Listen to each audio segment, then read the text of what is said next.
maaf kena diabetes, kemudian kena stroke, ya kena darah tinggi, jantung, autoimun dan seterusnya itu, percayalah. Nah, ini saya kasih resepnya.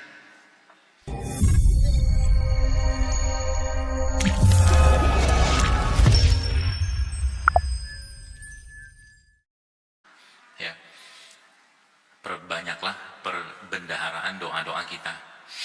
Kenapa saya menganjurkan atau memberikan semangat untuk ini? Karena memang doa-doa itu sesungguhnya adalah terapi, obat buat hati yang lelah.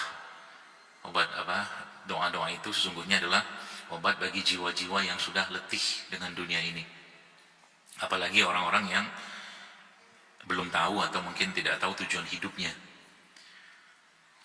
Permasalahan kita di dunia saat ini memang tidak lebih, tidak kurang dari masalah-masalah sifatnya sebenarnya dalam Quran itu sudah jelas disampaikan oleh Allah SWT. Cuman menggabungkan antara satu konsep yang ada dalam Al-Quran dengan realita kehidupan kita itu, kita seperti putus di situ. Tidak nyambung gitu ya. Jadi makanya perlunya kita terus menata hati dan mencari hikmah.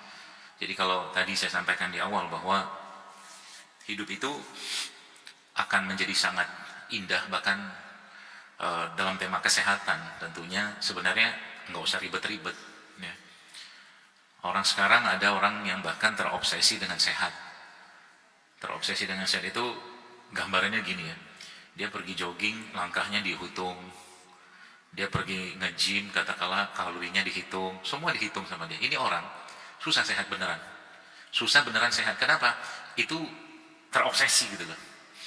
Apakah itu nggak boleh? Boleh-boleh saja. Tapi kita harus jujur dengan diri kita sendiri bahwa kita melakukan itu tuh dalam kondisi kita riang gembira, bahagia, senang, tenang, atau terbebani dengan itu gitu loh.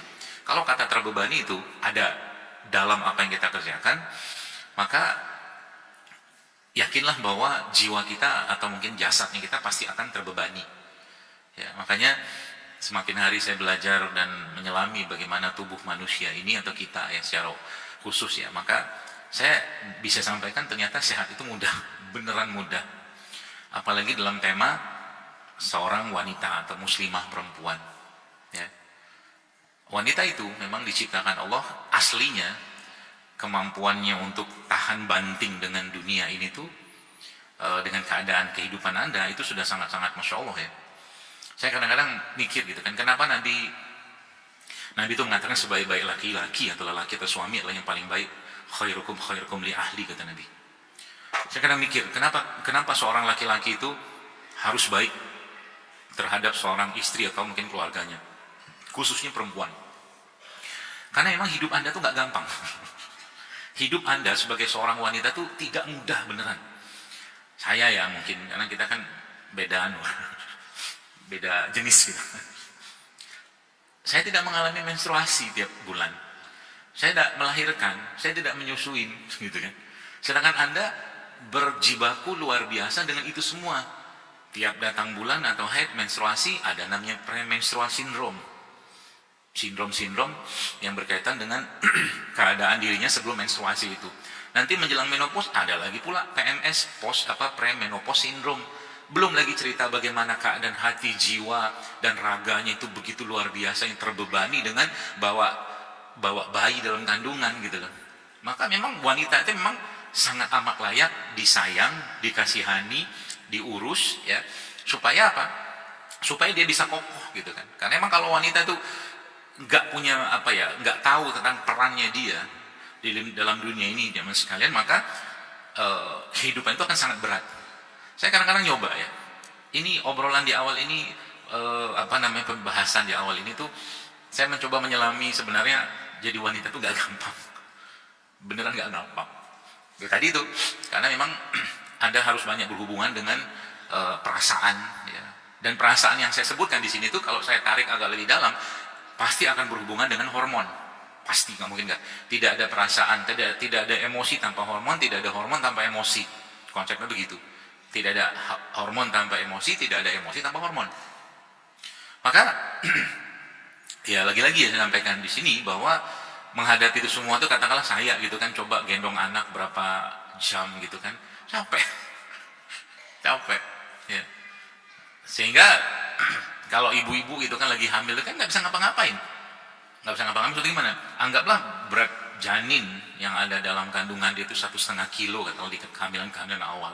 Ya itu bukan kayak resleting dibuka gitu, bayi ditaruh gitu kan. Nggak bisa kayak begitu, bawa ke sini, belum lagi cerita suami begini, anak yang lain begini, dan seterusnya. Jadi memang hidupnya itu berat. Hidup Anda tuh berat gitu kan. Maka karena hidup Anda berat, ngurusin diri sendiri aja berat. Betul kan? Apa yang terjadi? Allah mudahkan Anda untuk masuk surga. Kan gitu kan? Hadisnya semua sudah paham. Terus saya ceritain lagi kan. Allah mudahkan Anda untuk masuk surga. Kenapa? Karena memang untuk mengurus diri Anda aja, Anda ribet. Susah gitu loh.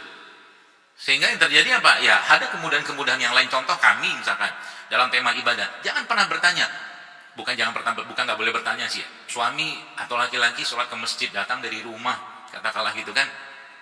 Kemudian sholat berjamaah dapat pahala 27 kali dan seterusnya. Nggak usah tanya, Anda dapat pahala berapa. Allah tuh maha teliti perhitungannya, tenang aja. Ketika Anda sholat di rumah, tenang aja. Kualitas dan pahala yang akan Allah berikan tidak akan jauh-jauh dari 27 laki-laki itu yang sholat berjamaah di masjid. Kayak gitu. Jadi kalau ditanya sebaik-baik sholatnya laki-laki di mana? Ya di masjid. Sebaik-sebaiknya sholat perempuan di mana? Di rumah. Kan gitu kaidahnya. Kenapa? Karena emang Anda surganya itu ada di rumah. Itu satu. Surganya ada di rumah. Makanya Quran itu menjelaskan jamaah sekalian bagaimana cara menjadi seorang wanita yang baik atau menjadi seorang muslimah atau istri yang baik. Itu kan secara umum itu kalau kita bedah di surat An-Nisa ayat 34 itu kan yang sering kita dengar, rijalul qawwamuna 'alan nisa bima faddala ba'dahum 'ala ba'd. Itu kan cerita tentang bagaimana laki-laki itu harus jadi pemimpin buat wanita dan seterusnya. Ada kata-kata qanitan hafizatil ghaib ma hafizallah, seperti itu. Maka ya tema hari ini sebenarnya kita akan coba luruskan kembali ya. Luruskan kembali, kita susun ulang supaya apa? Banyak saya katakan jamaah sekalian penyakit-penyakit yang berhubungan dengan fisik seorang laki-laki atau perempuan ya. Itu tidak lepas dari terlalu banyaknya masalah atau beban jiwanya dia. Ya, terlalu banyaknya beban jiwa yang dia harus panggul setiap saat. Satu, beban jiwa itu. Yang kedua apa? Terlalu banyak asupan-asupan jiwa, saya sebutnya makanan-makanan jiwa yang tidak penting, yang akhirnya membuat apa? Jasadnya terbebani. Sains sekarang ya, mungkin ceramah saya ini baru akan dipahami 10-20 tahun lagi. Sains sekarang belum bisa melihat betapa orang-orang yang terkena penyakit kronik degeneratif itu, sebelum penyakit itu datang menghampiri dia dan dinamakan satu penyakit, anggaplah mungkin jantung lah, diabetes lah, atau mungkin autoimun lah, kanker seterusnya. Sebelum jasadnya itu sakit, sesungguhnya jiwanya sudah sakit duluan. Anggaplah di sini sakitnya, momennya itu. Waktu dia sakit sekarang secara fisik itu, sesungguhnya jiwa dia sudah sakit sekian lama. Ya, jiwa dia sakit sekian lama. Pertanyaan saya sekarang, diobatin nggak? Ya, jadi ketika Anda memandang ada orang kena diabetes, kemudian kena stroke, ya, kena darah tinggi, jantung, autoimun dan seterusnya, itu percayalah, sebelum orang ini kena penyakit itu, jiwanya sudah sakit duluan. Tapi jiwanya masih mampu bertahan. Akhirnya ketika sudah tidak mampu lagi bertahan, yang terjadi kacau dia. Kan sering saya sampaikan di sini dan banyak-banyak kajian. Saya bilang, apakah orang-orang yang kena diabetes atau kena kencing manis itu nggak tahu bahwa kalau dia makan sayur, makan sambiloto, makan broto wali, makan kunyit, itu bisa bermanfaat untuk kesehatan dan bahkan buat gula darahnya? Dia tahu. Tahu. Pertanyaan saya sekarang, kenapa dia melanggar itu? Karena dia sendiri nggak mampu mengatasi dan menata ulang hati dan jiwanya serta emosinya itu tadi, sehingga terjadi apa? Dia terus mengutamakan keinginannya dia atas nama keadaan jiwanya yang bermasalah. Akhirnya muncullah atau mungkin dia menciptakan peluang-peluang untuk memakan atau mengkonsumsi makanan yang kayaknya bisa mengobati rasa di dalam hatinya, tapi sesungguhnya itu akan jadi bom waktu untuk dirinya pada suatu saat tertentu, sehingga berubahlah itu menjadi satu penyakit yang kita namakan penyakit tertentu. Gitu. Makanya ada banyak dalam kehidupan kita ini sebenarnya kita sudah paham. Cuman disitulah kita butuh pertolongan Allah. Kita butuh katakanlah apa tuh namanya, petunjuk dari Allah, kita butuh ilmu dari Allah, kita butuh hikmah dari Allah. Untuk apa? Menghadapi suatu keadaan yang mungkin, ya, atau mungkin bukan mungkin, yang pasti kita tidak akan bisa hadapi. Maka kuncinya apa? Kan kalau kita bicara tentang kenapa orang tuh banyak lelah, sekarang saya tanya, orang lelah tuh kenapa? Terlalu banyak beban. Ya, katakanlah badan kita ini mampu menahan beban, anggaplah 200 kilo. Dia bawa beban 300 kilo tiap hari loh. Gak usah 300 kilo deh. Dia bawa beban tuh 50. Lama-lama yang terjadi apa? Dengkulnya pasti sakit. Gitu. Kakinya susah berjalan. Di situ sebenarnya kita, lagi-lagi ya, lelah itu ketika kita meletakkan beban yang bukan harusnya kita panggul, kita pegang dan kita letakkan. Ngapain? Lah wong sering saya sampaikan, hidup kita ini milik siapa? Milik Allah. Suami Anda punya siapa? Anak Anda? Harta Anda? Lah terus kok merasa memiliki? Diri Anda pun sebenarnya milik Allah. Sama, istrinya milik Allah, suami milik Allah, alam, semua milik Allah. Terus kenapa ilustrasi itu begini loh? Kadang-kadang kita tuh bersikap dengan hidup kita begini. Kan kalimatnya sudah jelas kan, inna sholati wa nusuki wa mahyaya wa mamati lillahi rabbil alamin. Kalimat itu kita baca aja tanpa rasa, tanpa makna, tanpa penghayatan. Yang terjadi apa? Seakan-akan kita memiliki semuanya. Padahal kalimat itu justru malah antitesisnya. Ada orang lewat di depan satu rumah, dan rumah itu ada mobilnya mobil bagus, mobil mewah, anggaplah harganya 10 miliar. Waktu dia lewat di depan rumah orang yang punya mobil itu, dia bilang, itu ngisi bensinnya gimana ya? Kan kalau sekali servis kan mahal. Terus kalau bannya sekali ganti ban itu seharga motor. Semua berkaitan sama mobil itu dia komentari. Pertanyaan saya sekarang, itu mobil dia? Bukan. Terus akhirnya tiap hari mikir kayak begitu, lama-kelamaan asam urat dia, lambungnya kena. Nah begitulah kita dengan hidup kita gitu loh. Ini dipikir, itu dipikir. Gitu kan? Udahlah, saya bilang tadi, makanya kadang-kadang kita perlu tata ulang. Sehingga apa? Lelahnya itu karena terlalu banyak hal yang harusnya kita tidak pikirkan. Gitu loh. Nah, udah mulai senyum-senyum kan? Iya ya. Bener juga ya. Emang bener lah. Gitu kadang-kadang saya lihat gitu kan orang, ya Allah apa yang gue pikirin? Sekarang saya tanya, baik, ini anggap ilustrasi mobil ini kita terjemahkan dalam kehidupan kita. Oke. Sekarang bawa handphone kan? Bawa. Coba tengok di handphone tuh, buka di handphonenya, Anda ketik di situ berapa banyak makanan yang dimakan ikan paus biru. Ikan paus biru, blue whale itu, coba tengok situ.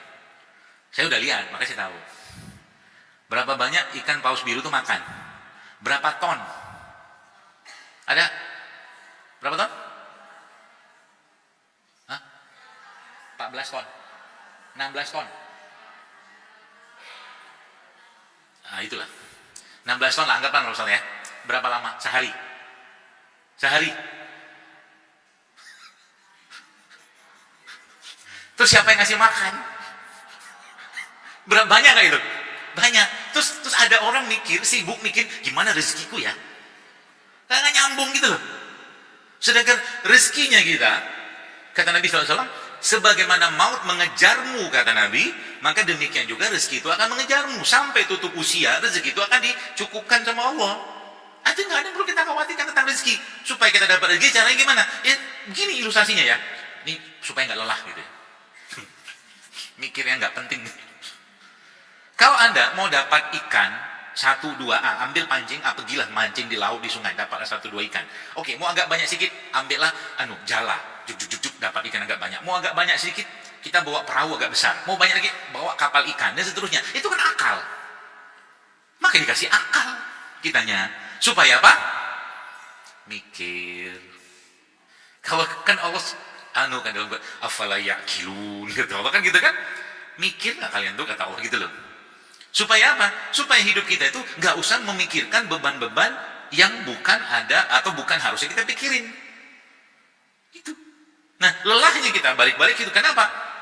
Terlalu banyak hal yang tidak penting kita pikirkan, masukin terus. Udah gitu, lama-lama pula di situ. Gitu loh. Sekarang misalkan kayak begini, keadaan katanya makin sulit segala macam, tenang aja. Yang menjamin rezeki kita itu bukan makhluk. Apa yang takut? Misalkan agak susah juga makan, itu puasa aja. Jadi semua tuh kalau dibuat ringan, diringankan dengan pemikiran kita dan keyakinan pada Allah, maka yang terjadi apa? Nggak lelah badan kita. Gitu. Apalagi wanita. Kenapa wanita tuh sekarang banyak ya, saya lihat nanti coba lihat insidensinya tuh, setahu saya tuh agak meningkat. Wanita-wanita yang mengalami osteoporosis, OA, osteoartritis ya, densitas tulang yang berkurang dan seterusnya, gara-gara apa? Kebanyakan beban pikiran. Dari mana beban pikiran dan beban jiwanya itu muncul ya? Dari mungkin obrolan, dari apa yang dia lihat, dia dengar, dia rasakan dan seterusnya. Makanya sudahlah, kalau ditanya tuh wanita tuh caranya gimana supaya tidak lelah, gampang. Anda pelajari salah satunya sih ya. Bagaimana orang-orang, katakanlah contoh kita mungkin kalau belajar dari penduduk yang ada di Okinawa. Ada satu buku judulnya tuh Ikigai.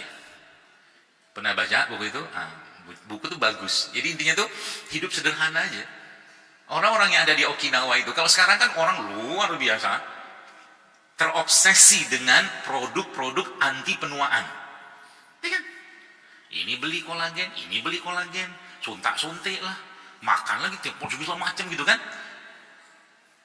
Belum lagi ceritanya dia misalkan olahraga, ada gerakan sedikit foto, foto. Gemes aku. Kayak nggak ada kerjaan lain gitu loh. Apa yang kalau Anda lihat di IG itu, banyak manusia zaman sekarang itu hidupnya butuh divalidasi sama orang lain. Ya. Hidupnya butuh akhirnya beban nggak? Beban. Jadi mulai sekarang tuh coba di take out gitu kan, ambil satu beban. Jadi kan akhirnya tadi apa? Bisa dipakai nih badan sampai 60-70 tahun sesuai sabda Nabi SAW. Gitu. Jadi orang-orang di Jepang itu, di Okinawa itu nggak ada nge-gym tuh. Nggak ada. Coba aja lihat baca penelitiannya. Nggak ada nge-gym, nggak terobsesi luar biasa. Cuman habitnya mereka itu cenderung habit-habit yang membuat mereka tuh masih bisa tersenyum di umur saya lihat beberapa orang-orang tua itu kan 70-80 tahun tuh dia punya jarak bibirnya tuh jauh kalau senyum gitu loh. Sekarang senyum aja susah, terlalu banyak beban hidup. Itu ya, tolonglah. Gitu. Sekarang latihan kita, biar ini imul diamalkan. Coba kasih senyuman sama teman Anda itu, senyum yang membuat Anda tuh senang dengan senyum Anda sendiri gitu loh, happy gitu. Kalau ditanya happy-nya apa? Happy aja. Gak perlu ada sebab gitu kan, bahagia aja. Coba latihan dulu. Coba di kanan kirinya disenyumin dulu.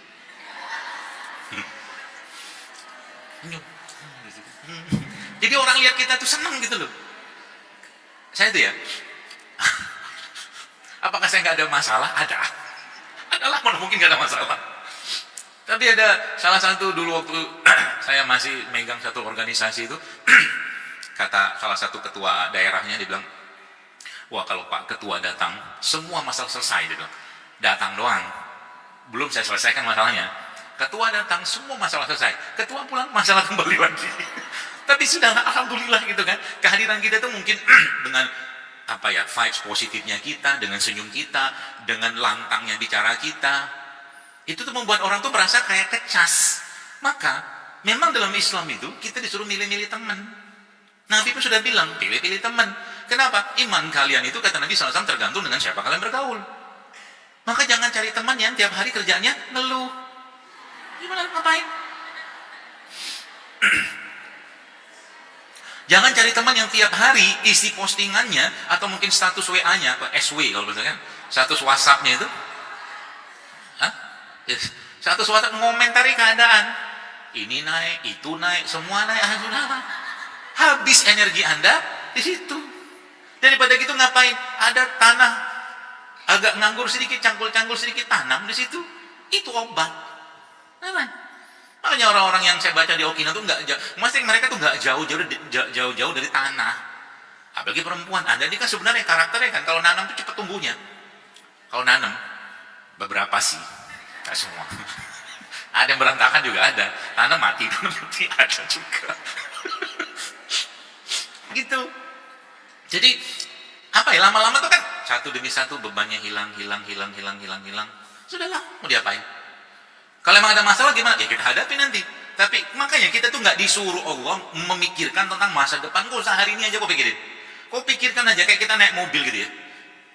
Naik mobil terus kita pakai lampu dekatnya itu, bukan dimnya. Kalau dim kan katakanlah 10 meter, lampu dekat ya. Cukup dengan lampu dekat itu kita sudah bisa jalan, ya kan? Nih kita tuh kadang-kadang ngedim. Yang susah siapa? Orang di luar sana gara-gara kita. Nanti gimana ya? Kalau kan gitu kerjaan kita tuh. Akhirnya terjadi apa? Lagi-lagi kebanyakan beban di sini. Jadi kalau bahasa saya itu naruh gajah di sini. Kalau gajah ditaruh di sini, kira-kira korbannya di mana? Dengkul. Dengkul korbannya. Karena kan beban tubuh kita nih, porsi besarnya, kekuatannya itu ada di dengkul. Ya, jadi kalau orang yang sakit-sakit dengkul itu coba diajak ngobrol. Apa yang kau pikirkan, Bu? Coba. Nggak mungkin enggak. Kan kaidahnya sudah saya ajari di depan. Sebelum ada satu penyakit kronik degeneratif, penyakit lama itu, jiwanya sudah lelah. Ketika jiwa lelah ini sudah tidak mampu lagi menanggung beban yang luar biasa, apa yang harus saya kerjakan? Gak apa-apa, ngomong aja. Aku capek. Oh, Maryam begitu loh. Kan Maryam gitu. Tapi ucapan Maryam itu, sampai dahsyatnya Maryam itu, alaihissalam itu, kan luar biasa. Ya ukhta Harun, kau tuh anak orang yang baik, keluarga baik, tiba-tiba kenapa kau hamil? Tiba-tiba hamil tanpa suami pula, bebannya luar biasa. Kan makanya Maryam ngomong apa? Andai aku mati saja. Tapi ucapan itu bukan menunjukkan ucapan hilangnya imannya Maryam, enggak. Itu ekspresinya Maryam kepada Allah. Untuk apa? Minta pertolongan. Ya Allah, capek. Apa-apa. Jadi, nah ini caranya, makanya saya bilang itu, Anda perlu banyak ruang-ruang dengan Allah untuk apa? Ngomong, ya Allah, aku capek dengan anak-anak. Tapi jangan depan anak-anak ngomongnya. Tolong. Aku capek dengan suamiku. Nah, ini saya kasih resepnya. Salah satu kaidah doa itu, kalau mau cepat dikabulkan sama Allah, habis Anda menyampaikan keadaan Anda, nggak usah ngomong lagi. Ya, nggak usah ngomong lagi. Lagi. Anda pengen ngomentari tentang, misalnya, mau maaf ya suami gitu kan. Ya bukan nggak bersyukur, tapi pengen dia lebih baik gitu kan. Suami itu, ya Allah suamiku tuh begini, sudah. Habis itu kan bawaannya kita sebagai manusia akan ngomong, ya Allah, tolong misalkan ya, beri dia hidayah untuk sering ke masjid. Nggak usah. Ke masjid, ikut kajian kan, gitu kan. Dia mendoakan Anda juga begitu.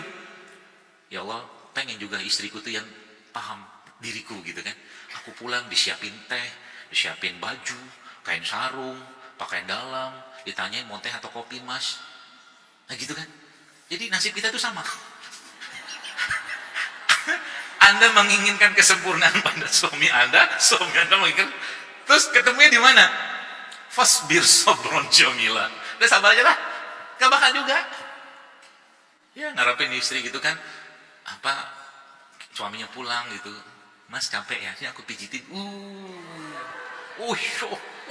Naik uang bulanan bulan depan. Gitu. Aku mau teh atau kopi mas gitu. Ini aku siapin air hangat buat rendaman kaki. Kan capek tuh kakinya tuh habis kerja. Masya Allah. Percayalah. Itu mungkin dari 100. Satu alhamdulillah. Kenapa? Karena memang wanita tuh lebih banyak sibuk sama dirinya. Paling gampang disetir gitu loh. Yang terjadi apa? Yang ini sakit karena mikirin istri, yang ini sakit karena mikirin suami. Ngapain? Kalau saya, ya sudahlah apa adanya itu terima aja lah. Gitu loh. Supaya apa? Gak lelah. Terus nanti berikutnya apa? Yang kedua, tadi kan saya bilang doa kan. Salah satu kaidah. Kenapa doa itu kata Nabi, doa silahul mu'min kata Nabi. Doa itu adalah senjatanya orang beriman. Maka kalau lagi lelah, kan lelah segala macam, berdoalah. Berdoanya kepada Allah sebagaimana doanya para nabi-nabi itu. Ya, cara mereka berdoa gimana? Mereka menyampaikan hajatnya mereka atau mungkin keadaan mereka, dan Allah jauh lebih tahu daripada orang-orang soleh itu tentang keadaan mereka. Tapi mereka tidak menyampaikan hajatnya. Apakah nggak boleh menyampaikan? Boleh, nggak masalah. Cuman capek kita kebanyakan hajat. Kebanyakan hajat kita tuh ada, ini pengen ini segala macam kan? Nggak habis-habis. Gitu. Makanya yang paling baik itu apa? Memperbanyak obrolan kita dengan Allah. Jadi kalau ditanya secara syariat, ya, apa obat atau obat terapi untuk jiwa-jiwa yang lain. Salah satunya adalah doa. Banyak aja doa. Kalau Anda sudah mulai menikmati doa itu, yang terjadi apa? Beban itu satu-satu Allah ambil. Maka sebenarnya dalam doa zikir pagi petang itu kan ada doanya. Ya hayyu ya qayyum bi rahmatika astaghitsu aslihi sya'ni kullahu la takilni nafsi tarfata 'ain. Kan ada doanya. Ini satu lagi. Semakin orang itu menghamba kepada Allah, semakin dia menunjukkan kefakirannya di hadapan Allah, kehinaannya di hadapan Allah, semakin Allah akan angkat dia. Jangan sebaliknya. Jangan pernah merasa bisa di hadapan Allah. Selalu mengatakan di hadapan Allah, aku nggak bisa, aku nggak tahu, aku hina, aku bodoh, dan seterusnya. Itu sebenarnya obat juga. Sehingga nanti apa? Lagi-lagi Allah akan ambil satu demi satu beban-beban itu. Apa Anda bisa ngurus suami Anda? Nggak bisa. Saya nggak bisa ngurus istri, nggak bisa. Anda ngurus anak Anda. Banyak sekali dalam kehidupan kita itu yang ketaksempurnaan yang terjadi. Karena memang manusia atau sosok suami yang sempurna dan ayah yang sempurna itu sudah meninggal 1400 tahun yang lalu. Sudah meninggal. Gitu. Sehingga yang perlu kita pahami apa di sini adalah bahwa ya udah, ini semua kita kembalikan saja sama sang pemilik bebannya. Supaya apa? Jasad ini tenang gitu kan, kita nggak terlalu banyak, kalau bahasa orang Selatan, ngerungsing gitu kan, nggak terlalu banyak mikirin hal-hal yang tidak kita perlukan ya. Dan memang Allah Subhanahu wa Ta'ala memberikan banyak sekali cara kepada kita zaman sekarang untuk membuat kita tuh bisa cepat banget berubah moodnya ya, cepat banget ya. Makanya jangan lama-lama kalau lagi nggak enak hati, lagi apa, bukan, saya nggak ngomong stres lah ya, terlalu banyak beban pikiran segala macam itu, jangan lama-lama di situ ya. Segera lakukan sesuatu yang membuat Anda bisa berubah seketika rasa dan emosi Anda. Dan seketika itu juga hormon Anda akan berubah. Ya, seketika itu juga hormon Anda akan berubah. Kalau Anda pelajari atau kita pelajari kisahnya Fatimah radhiyallahu anha waktu Nabi SAW meninggal, itu unik menurut saya, mau meninggal. Waktu dekat-dekat wafatnya Nabi SAW, ya, itu kan Nabi menyampaikan bahwa usia Nabi itu tidak lama lagi, sebentar lagi beliau SAW akan meninggal. Ya, nangislah Fatimah sebagai seorang putri anak kan. Nangis, sedih. Coba lihat. Tidak lama kemudian Nabi mengatakan apa coba? Sekarang ini sebenarnya agak sedikit paradoks ya. Tapi menurut saya itu, Masya Allah ya, kalau sudah bicara iman, kita sudah meletakkan rasa itu di bagian akhir aja. Waktu Nabi mengatakan itu, kemudian Nabi melanjutkan dengan perkataan berikutnya. Kata Nabi SAW apa? Dari keluargaku nanti, kata Nabi, akan menyusulku pertama kali adalah engkau. Tiba-tiba berubahlah muka Fatimah. Dan engkau nanti akan jadi penghulu wanita terbaik di surga. Itu kan salah satunya adalah Fatimah radhiyallahu anha. Seperti itu. Berubah kan kayak gitu. Nah, di sini sebenarnya ada pelajaran besar buat kita, Bapak Ibu sekalian. Kenapa? Karena memang kalau kita pelajari ya, atau kita lihat bagaimana keadaan kita hidup zaman sekarang ini, ya, aslinya yang saya lihat, kemudahan yang Allah berikan buat kita tuh berlimpah ruah zaman sekarang. Tapi ya stres dan beban jiwanya orang zaman sekarang itu dengan kemudahan itu tuh membuat orang-orang yang hidup di zaman sekarang ini tuh jauh lebih rapuh daripada orang-orang yang hidup di zaman dahulu. Kenapa? Fasilitas. Maka sekali-kali cara membuat kita tangguh itu apa? Salah satunya adalah jangan terlalu dimanjakan diri kita ini. Satu. Contohnya, kalau di rumah misalkan ada shower yang bisa air panas atau air dingin gitu kan. Lagi kondisi dingin cuacanya, keinginan kita pasti pengen mandi air hangat. Gak usah di setel aja itu ke bagian paling dingin. Cobalah dikerjakan itu. Tubuh kita tuh, tapi jangan langsung di atas, disiram di bagian bawah dulu, kaki. Supaya dia mulai beradaptasi, nanti terakhir baru bagian atas Anda siram pakai air dingin itu. Ya.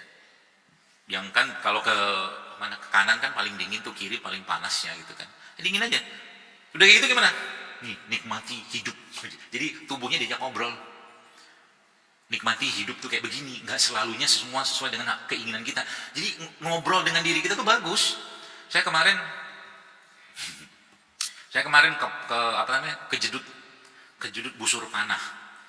Lagi main panah, udah tau lah, mungkin Allah lagi nggak pengen saya main panah gitu ya. Dipasang-pasang string itu, lepas lagi. Akhirnya sempat terpasang lah string itu, dan tidak lama kemudian saya pergilah ke lapangan dekat rumah itu. Saya ambil arrow-nya, saya tarik, lepas string itu. Terus kena sini saya langsung bercucuran darahnya. Itu epic kali foto itu.